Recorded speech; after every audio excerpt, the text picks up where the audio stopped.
You know that feeling when you're doing everything right, the meditation, the journaling, the pushing through, and you still feel like something is fundamentally off? Today's guest has spent years inside that exact question. What she found will shift the way you understand your own body. Welcome to Alignment Before Success. I'm your host, Dr. Anastasia Chopelas, physicist turned master energy healer, and your guide to the science and soul of alignment. Let's get your energy moving in one clear direction, body, mind, and spirit, so success becomes your natural state. Dr. Amy Albright is a doctor of Chinese medicine who works at the crossroads of energy anatomy, meridian science, and what I'd call the deeper intelligence of the body. What she's discovered, working with everyone, from everyday people to high-performing leaders, is that the body doesn't lie. When you're out of alignment with who you truly are designed to be, it shows up every time. So let's get into it. Dr. Amy, so glad you're here. What does alignment mean to you exactly? You know, the balancing of the meridians is a game of alignment. The alignment of our mind to our heart, of course. But I think that the biggest and deepest alignment is actually to our true path and to who we are really designed to be. Because although we all look, more or less kind of the same as humans, there's actually quite a lot of variance in the way that we are to express and what our path and our journey is and what we are to honor within ourselves. So really aligning to that, that's what I saw in my first year of practice is when people were trying to fight their design, they would always have ailments or, issues with relationships or whatever. And I just thought that my job was to help them to come back into that alignment. And that when they were aligned, they didn't have anything to fight or resist. So the pain would drop away. Often their body would alleviate with whatever suffering it was having. So really amazing. So I think that's the biggest alignment. And then and then kind of if that's the big picture, the next level of alignment is alignment to the present moment. Yes. I like bringing people into the now and get focused into the now, because then the past falls away and so all of the guilt over the past and all the worry over the future just falls away because you're right now okay, right? Yes. That's right. It's And potent. yeah, so that just leads me into my next question is when the mind, body, and spirit are out of sync, I call it out of alignment, what actually happens inside a person, especially for high performers and leaders experiencing burnout? Yeah, I mean, I think that almost all high performers that I have seen are in some state of burnout or burnout recovery. It's incredible. A lot of the time, I think that we maybe look what we believe that somebody is experiencing based on the accolades they've received or how they're presenting in their photos that they've posted on social or whatever the thing is. And what we really end up seeing is, again, because we have a brain laboratory, we can look inside of their brains and see. And I can also just perceive and hear and listen for the amount of burnout that is there, the amount of misalignment that is there often, because we've been taught that we have to, it's the dog eat dog world again. We were just on this, this idea of competition rather than collaboration. So people really believe that they have to get there through struggle, through pushing and performance, through pressuring themselves, through shaming themselves if that doesn't work, through always assessing and scanning the horizon for danger. So we've done a lot to really put ourselves into a very damaging place, not just for our physical health, but also for our emotional and our spiritual health, because we've reduced ourselves into these little beings that feel like we should be autonomous and know how to handle everything on our own. And our systems aren't designed for that. Our society isn't designed for that. It goes against the way that we've always lived here on planet Earth as humans. So, what can happen is that I also see people praying to the false god, I say, of money. There's a false god of science, because I think that science is amazing. Obviously, we both love science, but we can't say that science knows everything or else we're foolish, because that's not possible. And also we can't start to put our full faith into that if we make money, that it's going to make us feel a certain way. I would say in my practice, I have supported quite wealthy individuals, the multi-million up into billionaires. And they have often a sense of panic, a sense of scarcity of their time, a sense of trying to prove and please. They're afraid that they're going to lose out on different things, maybe. The opportunity to make more money or the opportunity to impress someone is still really important to them, even though they don't technically have any need for money. And what they want to be focused on is giving that money away or doing things with it in that regard. But I just see that there's this illness that exists inside that doesn't get handled no matter what the success, financial or accolades or whatever. So getting people aligned means that they can be in a place of joy and liberation now. And that's real freedom, I agree. Yeah. People might focus on financial freedom, but then they'll often move the yardstick on what they need for finances. So does that ever come true? But definitely it can be the case that they all along the way have felt quite empty, and that their heads and their hearts and their true path, like what are they here to do? Maybe never even was found inside of all of that. I agree with that. I've lived through a whole range of experiences during all these years. And there was a point in my life where there was never any fear of not having enough money. Never. There was always plentiful, and the bank account grew, and we got to travel all over and do anything we wanted. And I never even looked at price most of the time for things. And then after I divorced that individual, then, sometimes there wasn't enough money at the end of the month, right? There was like, oh, I just need I lived in Germany at that time, another 100 marks to make it to the end of the month. And I remember my parents were visiting, and I just was thinking to myself, oh, I just need another 100 marks. And there was a bundled up 100 mark bill on the ground right in front of me. Wow. I picked it up and I go, oh, look, 100 marks. And she goes, and I was just thinking, yeah, if I had 100 marks, I'd make it to the end of the month. And she goes, you should have wished for more. I said, yeah, I wouldn't have gotten it. but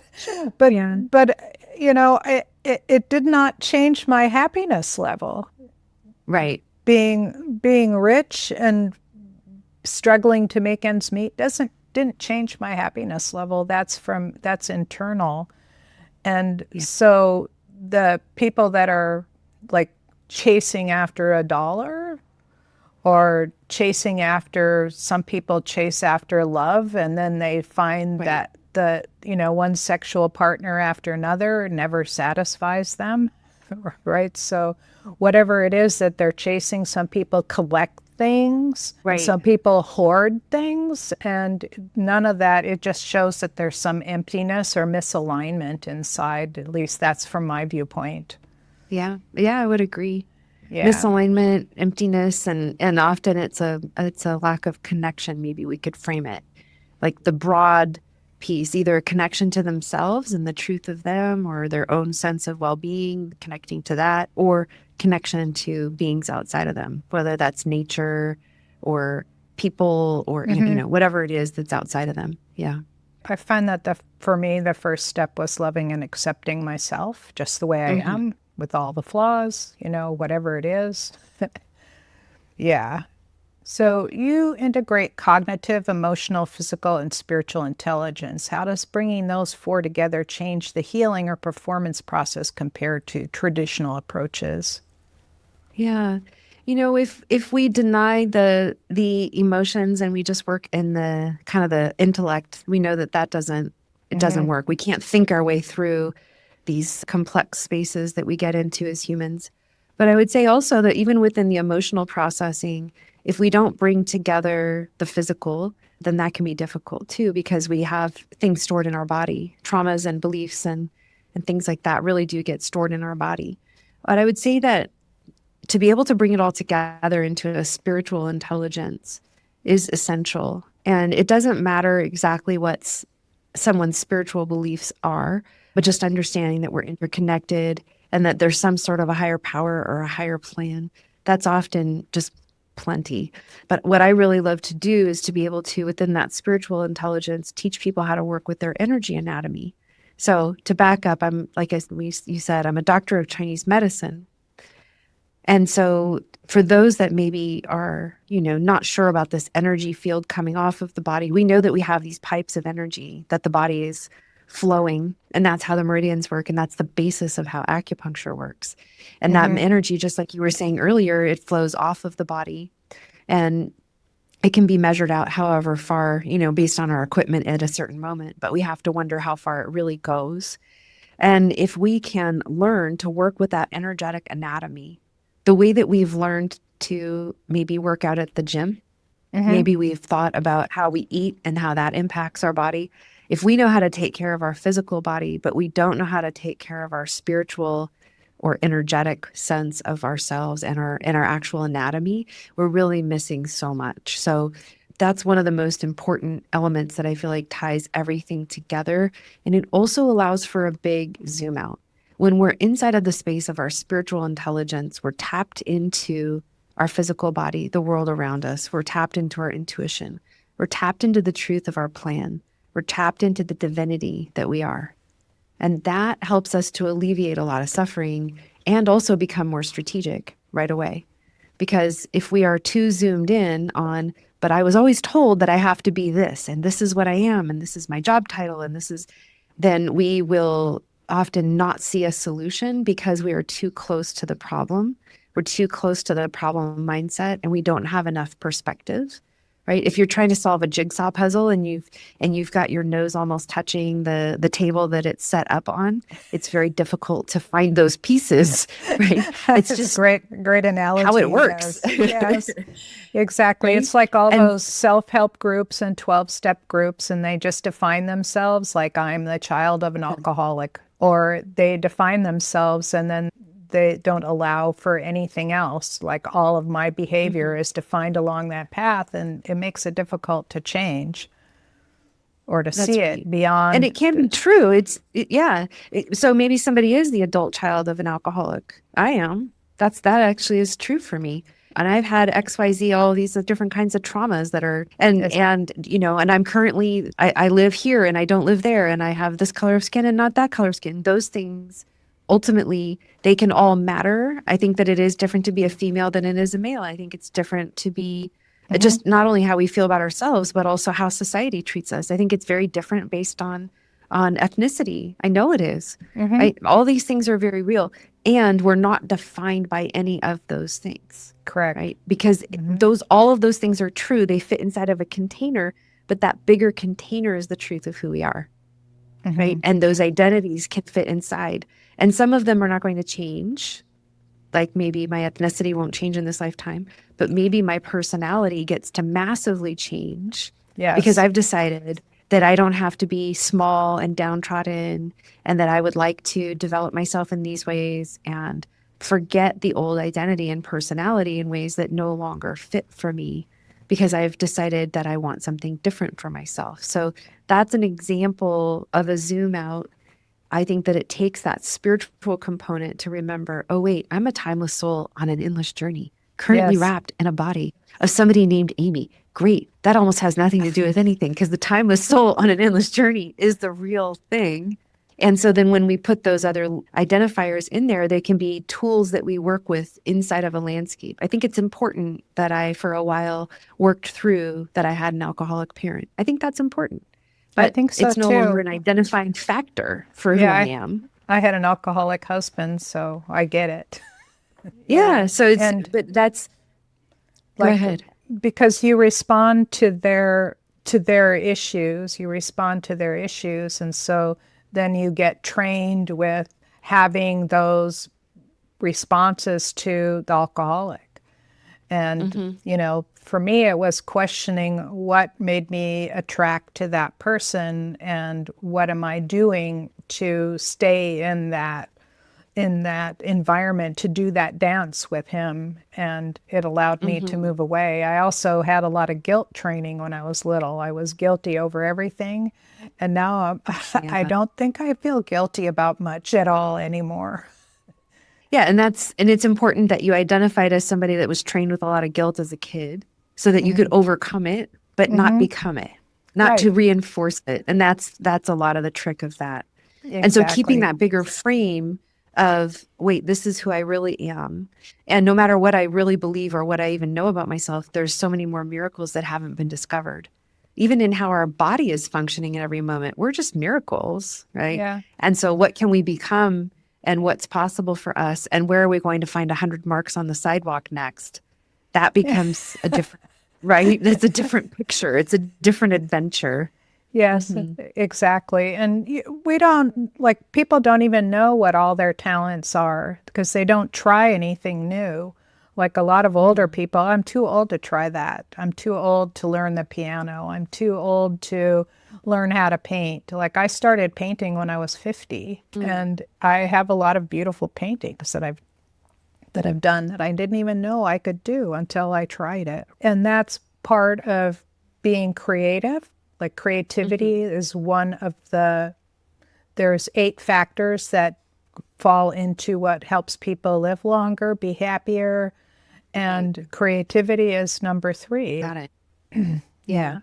I would say that with creativity, what that is, the loose definition of what is true, Oh, excellent. right? Yes.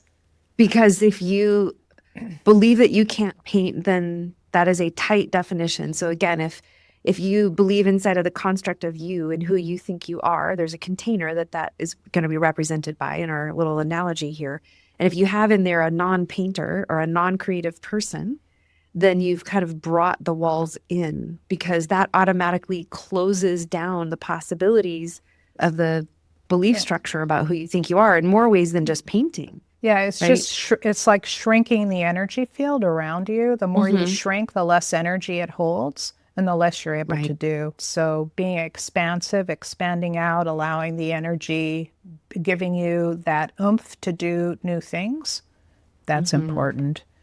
This interview with Dr. Amy inspired today's word of the day, resonance. It's a scientific term meaning that 2 things that are at the same wavelength.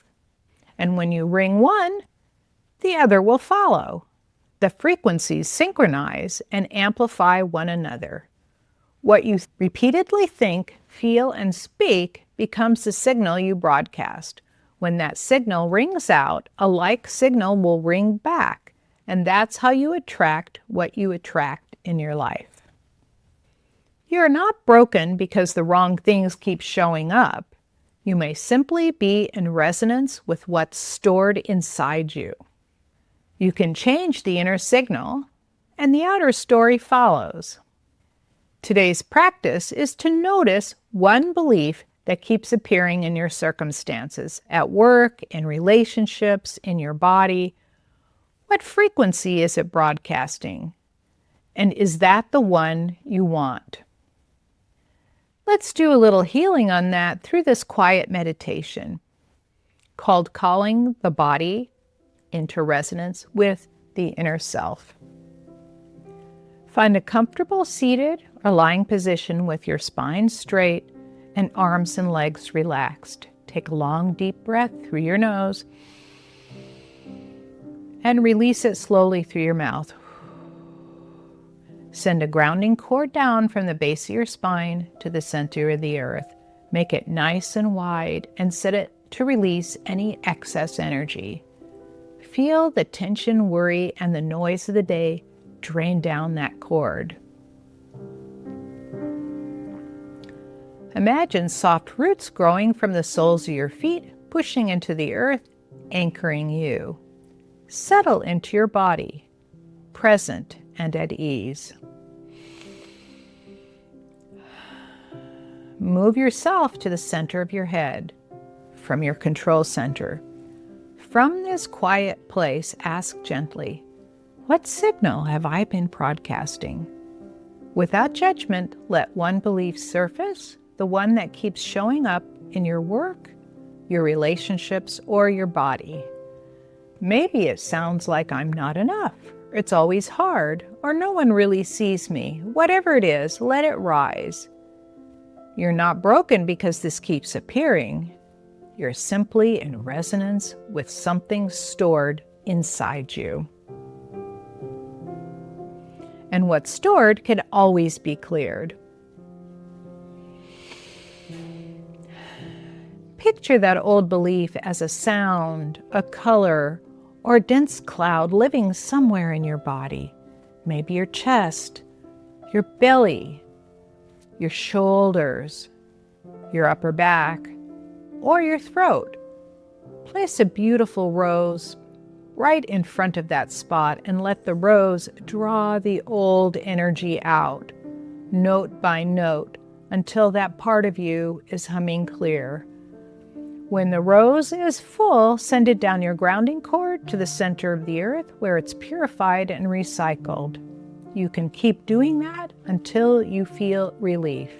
Breathe in deeply.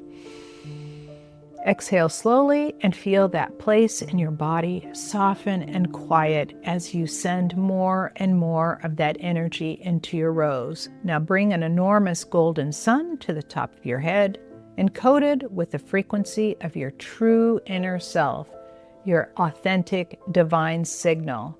Let it pour down through your crown, filling every cell and every space you've just cleared. As it moves through you, your body begins to vibrate at this truer note. Place your hand on your heart and speak silently. I align my body with my inner self. I broadcast what and who I truly am, whole, worthy, loving, and free. Feel your cells listen. Feel them remember. Feel them tune.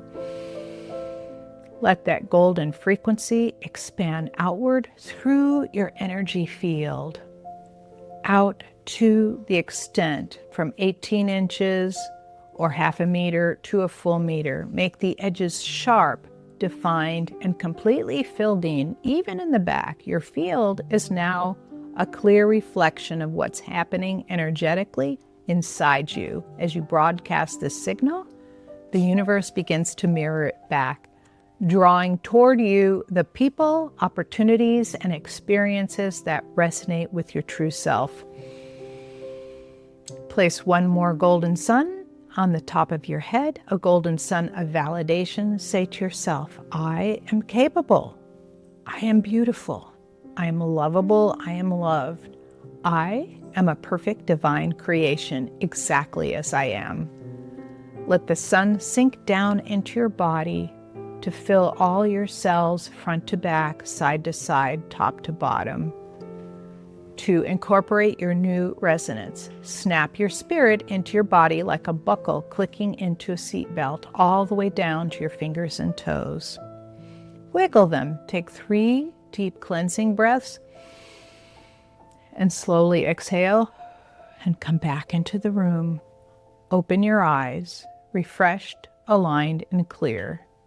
Your inner signal is set. Let your day reflect it back to you. How do you feel? Relaxed and lighter? I have many more healing audios. For example, download my free 11-minute Wake Up Your Brain healing audio at scientifichealer.com/wakeupbrain. Thank you for listening to Alignment Before Success. You'll find resources and show notes at the website alignmentbeforesuccess.com. Until next time, this is Dr. Anastasia Chopelas reminding you that alignment means coming home to yourself, and you don't have to make that journey alone.